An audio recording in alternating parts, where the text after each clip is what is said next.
है तो फिर लिव लगेगी, और जब लिव लगेगी महाराज कहते हैं लिव लागी तहाँ जानिए, आठ पहर लिव ध्यान, नीतर तो सुख राम कहे, केने को मुख ध्यान। अगर 8 पर उसका ध्यान नहीं है, अखंड नहीं लग रहा है, तो केवल कहने को कह रहा है कि लिव लगी है। जब लग लिव लागी नहीं तब लग केणी झूठ, सुन जो रे सुखराम कहे आप पारक की मूठ।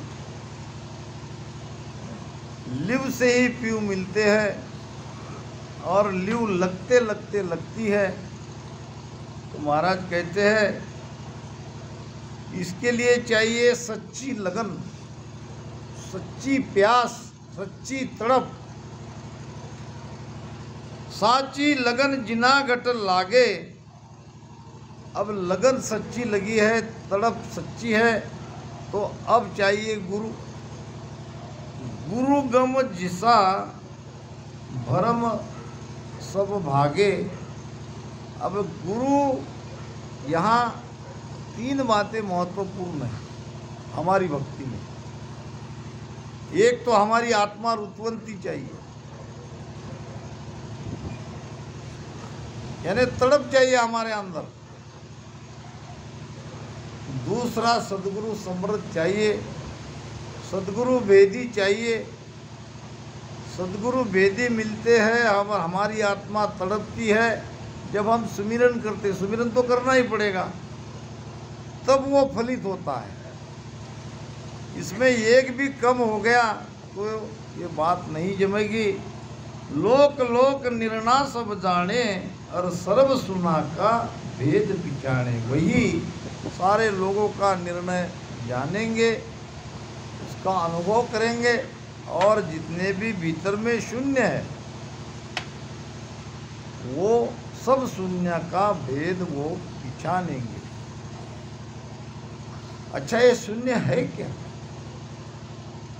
भीतर में कभी किसी ने शून्य देखा? मैं बताता हूँ आपको, आपने देखा है, मगर यही शून्य है, इसके तरफ ख्याल नहीं गया है।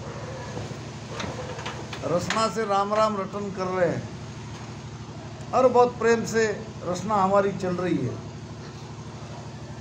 सदगुरु की कृपा हो गई, कंठ स्थान पे शब्द जागृत हो गए। फिर ये बहुत दिनों तक वो आनंद आया। फिर हमने देखा कि ध्यान नीचे आ रहा है, अनुभव नीचे आ रहा है। बिल्कुल तब आए हम हृदय में, तो ये स्थान क्या हुआ? ये स्थान हो गया हमारे लिए शून्य। शून्य का मतलब अब यहाँ कुछ नहीं, यहाँ सुरती लगेगी नहीं। यहाँ का सारा स्थान हमने खोज लिया, परख लिया, जान लिया, वो सारा कमल खुल गया, यानी ये जगह शून्य हो गई। ऐसे ही हृदय से जब नीचे मध्य में नाभि में आते हैं, तो ये एक एक स्थान हमारे लिए शून्य शून्य होते हैं। तो ऐसे कई शून्य को पार करके उस अमरलोक में जाना पड़ता है। तो इसके लिए चाहिए सच्ची लगन और सच्चे सद्गुरु। और फिर हम भजन सुमिरन करते हैं, तो एक एक शून्य को पार करते करते उस देश में पहुंचते हैं। गुरु गम जिसी लोक जन जावे, मोख पदार्थ हाथ न आवे।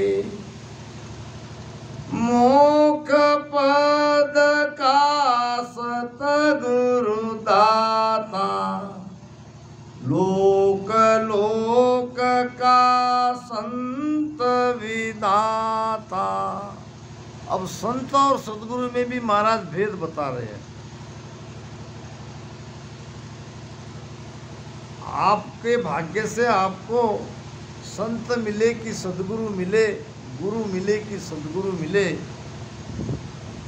ये इस प्रकार से समझ में आता है कि गुरु गम जिसी लोक जन जावे।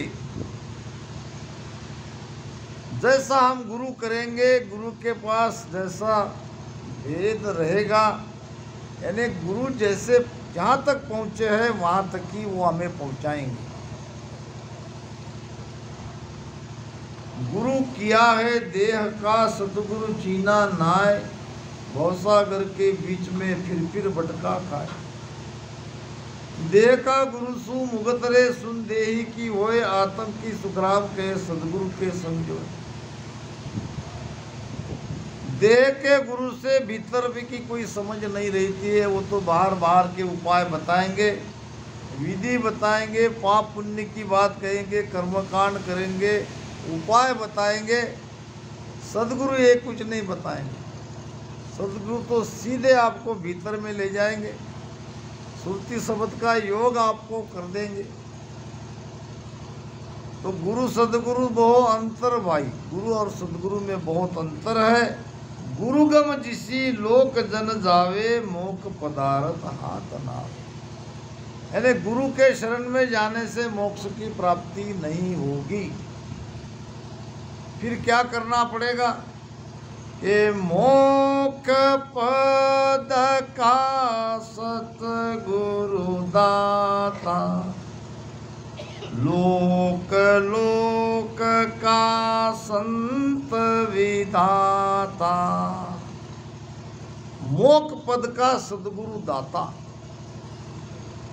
सदगुरु ही मोक्ष प्राप्ति करा सकते हैं। बाकी अलग अलग लोक में ले जाने वाले संत है। एक सेठ जी थे, सेठानी उसके पीछे पड़ी थी। सेठ जी चलो, शहर में मेला लगा है। अब सेठानी के कहने से मजबूरन सेठ जी को जाना पड़ा। वैसे तो वो नहीं चाहते थे। जब बात तलती नहीं दिखी तो कहा चलो जाएंगे आज मेले में। अब मेले में भीड़ थी, भीड़ में सेठानी खो गई, बहुत ढूंढा नहीं मिली। दोनों हाथ सिर पे रख के सेठ जी एक जगह बैठ गए परेशान हालत में। इतने में मंदिर की घंटी बजी।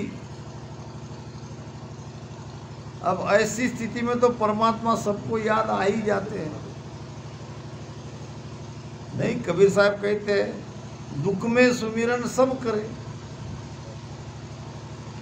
दुख अपने आप परमात्मा की याद दिला ही देता है और सुख परमात्मा को भुलाता है। दुख में सुमिरन सब करे, सुख में करे न कोई।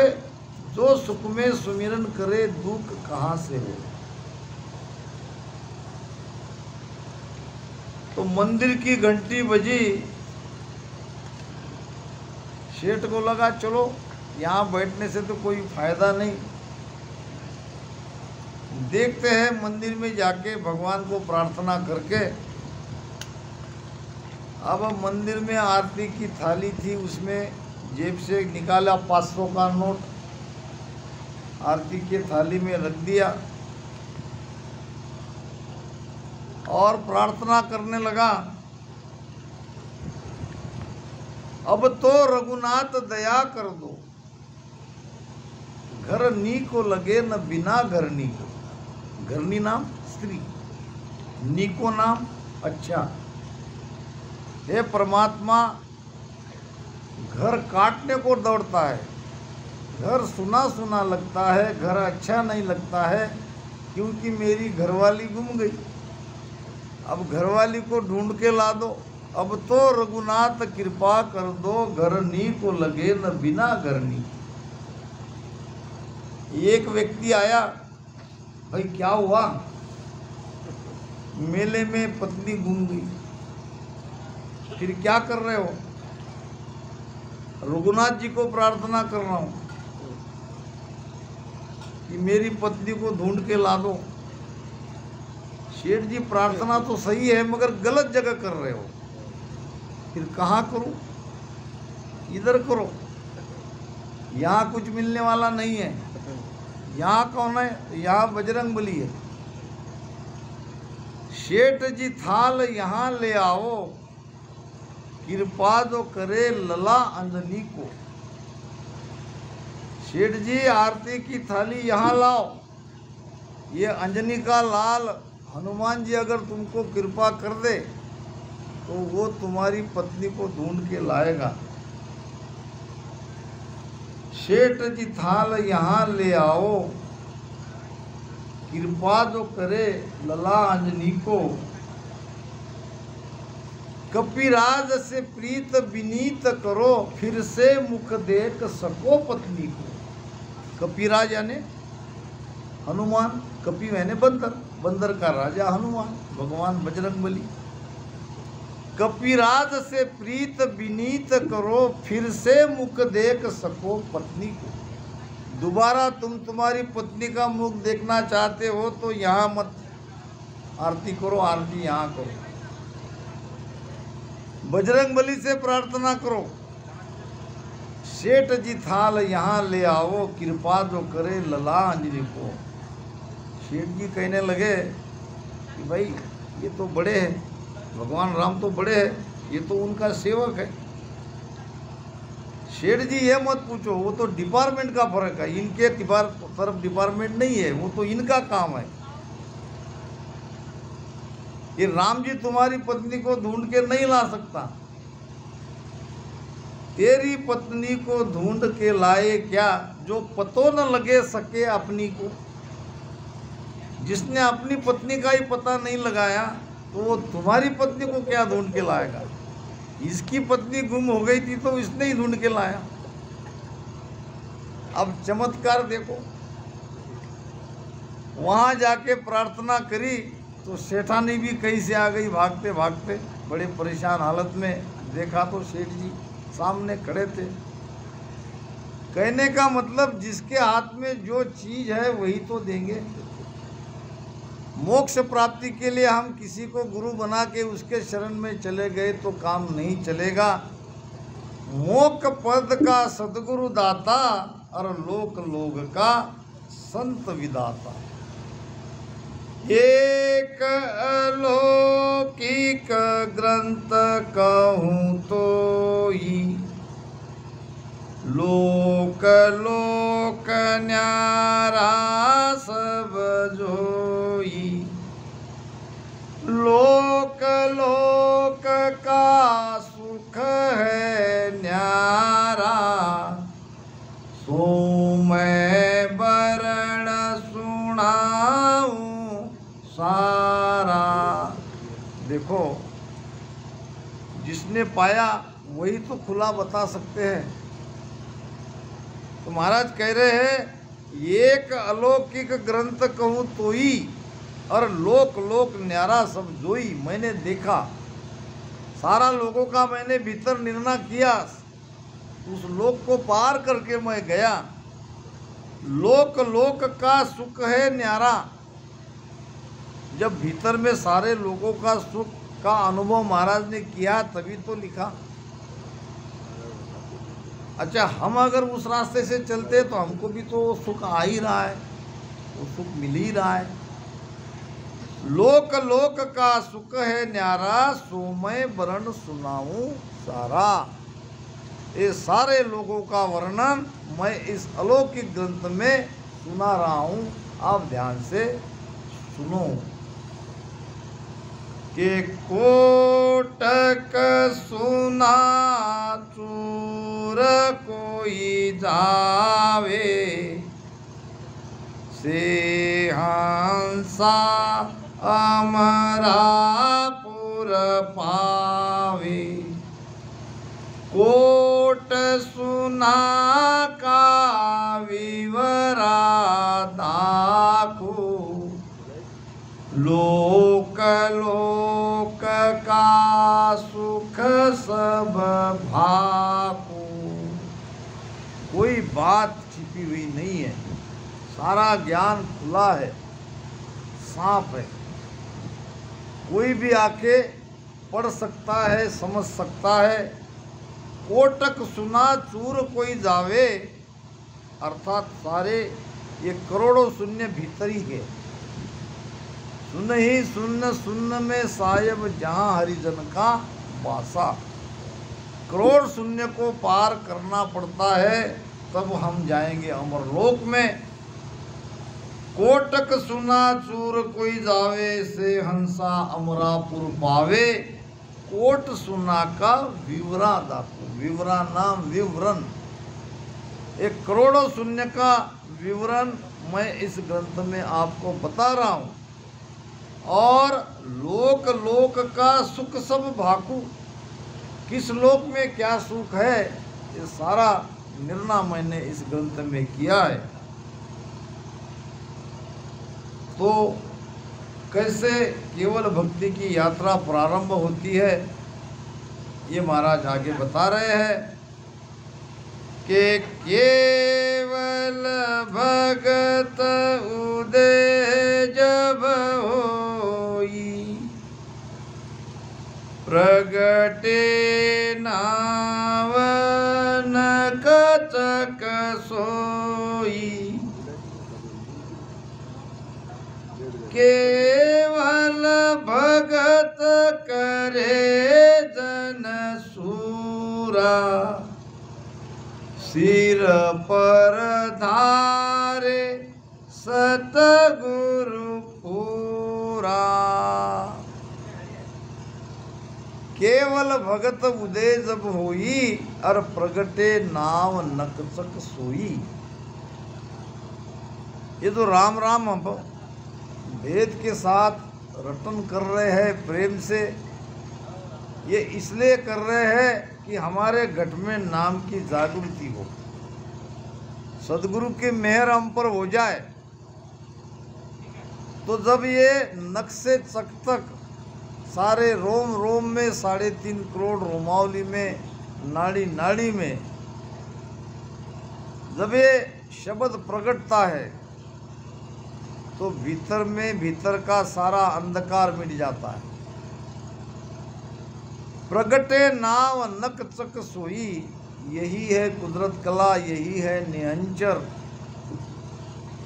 महाराज कहते हैं, जादीन ते गिर पाहुई रे, नितर भूला जाय। जादीन ते गिर पाहुई रे, नितर भूला जाय। अंतर में क्या खुली रे, सतगुरु मिलियो आय। जादीन ते गिर पाहुई रे, नितर भूला जाय। ये है कृपा। नख से चक तक, रोम रोम में वो शब्द प्रकटता है। अब केवल भक्ति हमारे घट में उदय हुई है, अभी हम अमरलोक पहुँचे नहीं हैं। अब वास्तव में हमको अब रास्ता मिला है, क्योंकि वो भक्ति हमारे घट में प्रकट हुई है। केवल भगत करे जन सूरा, सिर पर धारे सतगुरु पूरा। अब नाव प्रगटने के बाद भी शूरवीरता से भजन करना है। अब चाहिए शूरवीरता, क्योंकि बीच में ये जो मन है वो कच्चापना लाता है, वो कायरता लाता है। तो अब शूरवीरता से भजन में बैठना है, क्योंकि अब केवल भक्ति का उदय हमारे घट में हुआ है। अब भीतर से सारे चक्रों को छेदन करते करते आगे बढ़ना है। उसके लिए चाहिए शूरवीरता, भक्ति करे जन सूरा हो, नहीं कायर का काम साधो, भक्ति करे जन सूरा हो। ये शूरवीर ही भक्ति कर सकते हैं, कायर इस भक्ति में नहीं टिक सकते। कहते हैं कि ये कोई संत थे और पुराने जमाने की कथा है। ऐसा दिए पे वो कथा बाँचते थे, बानी बाँचते थे, और दिया रखने के लिए एक बिल्ली उसने पाल रखी। बिल्ली इतनी ट्रेन थी, बराबर ऐसे बैठ जाती थी, और जब तक कथा समाप्त नहीं होती वो हिलती भी नहीं थी, और बिल्ली के सिर पे दिया रख के वो कथा बाँचती थी। और ये कई दिन से चल रहा था। एक दिन एक नया लड़का आया सत्संग में, उसने देखा गजब की बिल्ली है, 1-1.5 घंटे तक बिना हिले जुले चुपचाप बैठती है। उसको शरारत सूझी, उसने विचार किया है तो ये बिल्ली, चलो कल देखते हैं। ये ऐसे स्थिर बैठे रहती कि दिया पटक के भागती है। अब उसने एक चूहा पकड़ के लाया जेब में, आया सत्संग में, थोड़ी सी कथा प्रारंभ हो गई, बिल्ली बैठ गई, दीवा उसके सिर पे रख दिया और इसने छोड़ दिया चूहा। अब चूहे को देख के ही बिल्ली चूहे पे झपट पड़ी। अब काय का दिया, सारे तरफ अंधेरा ही अंधेरा। अब उसको बड़ी खुशी हुई, क्योंकि उसको जो जानना था वो उसने जान लिया। तो भक्ति कायर को नहीं होती है। कायर का मतलब क्या है? यानी बीच में कोई अभिलाषा है, आशा आकांक्षा है, और वो दबा के हम बैठे हैं, भक्ति कर रहे हैं, और जब सामने वैसा प्रसंग आता है तो उस तरफ हम झपट पड़ते हैं, दौड़ पड़ते हैं। इनसे भक्ति नहीं होती है। कामी क्रोधी लालची, इनसे भक्ति न होए। जो करे तो सुखराम कहे, लोक दिखावा दोए। नहीं कर सकते भक्ति, इसको शूरवीर चाहिए, शिष्य शूरवीर चाहिए, सदगुरु पूरा चाहिए, सिर पर धारे सतगुरु पूरा। सतगुरु सता नाम घट जागे, श्रवण सुन राम धुन लागे। इमरत धारा सुगंधी शीरा, दिव्य नैन खुल्या दोय हीरा। सतगुरु सता नाम घट जागे, सदगुरु की सता से। सदगुरु में अगर सता है तो नाम घट में जगेगा। इसलिए तो सदगुरु की सत्ता का महाराज ने बहुत महिमा की है। सत्ताधारी सदगुरु के शरण में जाने से वो सत्ता हमारे घट में आती है, वो शब्द हमारे घट में जागृत होता है। सतगुरु सता नाम घट जागे, और श्रवण सुन राम धुन लागे। पहला शब्द कहाँ मिलता है? पहला शब्द हमको कान में मिलता है। दरिया सदगुरु भेटिया, जादिन जन्म सनात, श्रवणा शब्द सुनाए के मस्तक दीना। गुरुमुख से मिला हुआ राम नाम कान से सुनते ही जब रसना से उसको रटन करते हैं तो इतना प्रेम उमड़ता है, इतना प्रेम उमड़ता है। महाराज कहते हैं इमरत धारा सुगंधी सीरा।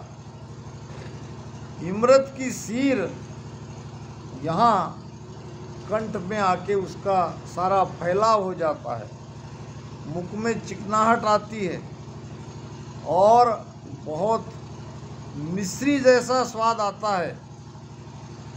ये सब अनुभव से आप गुजर चुके हो। इमरत धारा सुगंधी सीरा, दिव्य नैन खुलिया दोए हीरा। ये दिव्य दृष्टि हमारी खुल जाती है, यही है दो हीरा। सदगुरु की मेहर से हमारी दृष्टि खुल जाती है, अगबक प्रेम हमारे भीतर में आ जाता है। कितने देर हम राम राम करते इसका पता नहीं चलता, कभी मौन हो जाते हैं, कभी जोर जोर से होने लगता है। कई तरह के अनुभव उस समय होने लगते हैं। कंठ सुन बीच हरिजन झूले, सूरज चार कली चहु फूले, रसना उलट कवड़ में देखी, दिसे दोय मुख तो एकी। कंठ सुन बीच हरिजन झूले, यहाँ कंठ का आनंद ले रहा है। अब कंठ स्थान में क्या है, तो ये जीव बैठा है। चार पाकरो कमल कंठा बिच, राम रटन धुन लागी, जामे जीव जुगत सु बेटो, सरब स्वाद रस पागी। कंठ सुन बिच हरिजन झूले, सूरज चार कली चहु फूले। ये कंठ कमल चार पाकली का है, ये कमल दिखने वाला नहीं है। ये तो जैसा मैंने कहा कि वहाँ का ध्यान जब पूरा होता है तो वो कमल खुल जाता है, वो जगह हमारे लिए शून्य हो जाती है। पाखली क्या है, पाखली की बात कहीं आ नहीं रही है। पाखली है कठिनाई। कंठ स्थान पर चार प्रकार की कठिनाई है ये पूरा कमल खुलने में। जहाँ जहाँ पाकली शब्द आया है वहाँ वहाँ उतनी कठिनाई है, आसान नहीं है वो कमल खोल के आगे निकलना। तो ये चार प्रकार की पाकली यानी चार प्रकार की कठिनाई क्या है ये देख लो। यहाँ बैठा है जीव, वो कर क्या रहा है वहाँ बैठ के? वहाँ बैठ के रसना से स्वाद ले रहा है, कान से सुन रहा है, नाक से सुगंधी ले रहा है, आँख से देख रहा है। सुखविलास ग्रंथ में जाएंगे तो इसका सारा वर्णन बताया है। एक कमल कैसा है, किस रंग का वो कमल है। कभी चर्चा होंगी तो डिटेल में उस पर चर्चा करेंगे, अभी समय भी होते आ रहा है। तो ये बड़ी कठिनाई है। यहाँ चार इंद्रियों का वो स्वाद यहाँ बैठ के ले रहा है और स्वाद से उसको हटाना, भजन में लगाना, ये बड़ी कठिनाई है। इसीलिए इसको चार पाकली कहा है। चार पाकरो कमल कंठा बिच, राम रटन धुन लागे। राम चार पाकरो कमल कंठा बिच, राम रटन धुन लागी। जामे जीव जुगत कर बैठा, जामे जीव जुगत कर बैठा, सर्व सुवाद रस पागी।